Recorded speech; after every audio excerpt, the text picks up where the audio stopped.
خداوند کے زندہ اور پاک کلام میں سے تواریخ کی پہلی کتاب اس کا 17 باب۔ اور جب داؤد اپنے محل میں رہنے لگا تو اس نے ناتن نبی سے کہا، میں تو دیودار کے محل میں رہتا ہوں، پر خداوند کے عہد کا صندوق خیمہ میں ہے۔ ناتن نے داؤد سے کہا کہ جو کچھ تیرے دل میں ہے سو کر،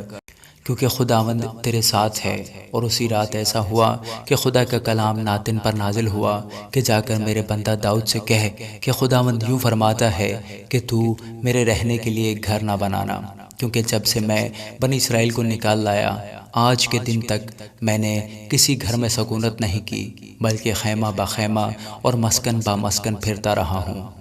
ان جگہوں میں جہاں جہاں میں سارے اسرائیل کے ساتھ پھرتا رہا، کیا میں نے اسرائیلی قاضیوں میں سے جن کو میں نے حکم کیا تھا کہ میرے لوگوں کی گلہ بانی کریں، کسی سے ایک حرف بھی کہا کہ تم نے میرے لیے دیودار کا گھر کیوں نہیں بنایا؟ پس تو میرے بندہ داؤد سے یوں کہنا کہ رب الافواج یوں فرماتا ہے کہ میں نے تجھے بھیڑ سالے میں سے جب تو بھیڑ بکریوں کے پیچھے پیچھے چلتا تھا لیا، تاکہ تو میری قوم اسرائیل کا پیشوا ہو، اور جہاں کہیں تو گیا میں تیرے ساتھ رہا اور تیرے سب دشمنوں کو تیرے سامنے سے کاٹ ڈالا ہے، اور میں روئے زمین کے بڑے بڑے آدمیوں کے نام کی مانند تیرا نام کر دوں گا، اور میں اپنی قوم اسرائیل کے لیے ایک جگہ ٹھہراؤں گا اور ان کو قائم کر دوں گا تاکہ اپنی جگہ بسے رہیں اور پھر ہٹائے نہ جائیں، اور نہ شرارت کے فرزند پھر ان کو دکھ دینے پائیں گے جیسا شروع میں ہوا۔ اور اس وقت بھی جب میں نے حکم دیا کہ میری قوم اسرائیل پر قاضی مقرر ہوں اور میں تیرے سب دشمنوں کو مغلوب کروں گا، ماں سوا اس کے میں تجھے بتاتا ہوں کہ خداوند تیرے لیے ایک گھر بنائے گا۔ اور جب تیرے دن پورے ہو جائیں گے تاکہ تو اپنے باپ دادا کے ساتھ مل جانے کو چلا جائے، تو میں تیرے بعد تیری نسل کو تیرے بیٹوں میں سے برپا کروں گا اور اس کی سلطنت کو قائم کروں گا، اور وہ میرے لیے گھر بنائے گا اور میں اس کا تخت ہمیشہ کے لیے قائم کروں گا۔ میں اس کا باپ ہوں گا اور وہ میرا بیٹا ہوگا، اور میں اپنی شفقت اس پر سے نہیں ہٹاؤں گا جیسے میں نے اس پر سے جو تجھ سے پہلے تھا ہٹا لی، بلکہ میں اس کو اپنے گھر میں اور اپنی مملکت میں ابد تک قائم رکھوں گا، اور اس کا تخت ابد تک ثابت رہے گا۔ سو ناتن نے ان سب باتوں اور اس ساری رویا کے مطابق ایسا ہی داؤد سے کہا۔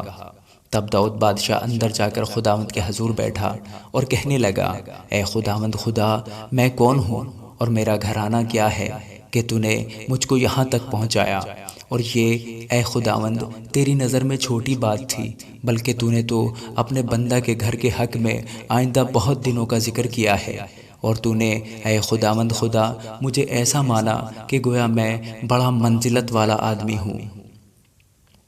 بھلا داؤد تجھ سے اس اکرام کی نسبت جو تیرے خادم کا ہوا کیا کہے، کیونکہ تو اپنے بندہ کو جانتا ہے۔ اے خداوند تو نے اپنے بندہ کی خاطر اپنی ہی مرضی سے ان بڑے بڑے کاموں کو ظاہر کرنے کے لیے اتنی بڑی بات کی۔ اے خداوند کوئی تیری مانند نہیں، اور تیرے سوا جسے ہم نے اپنے کانوں سے سنا ہے اور کوئی خدا نہیں۔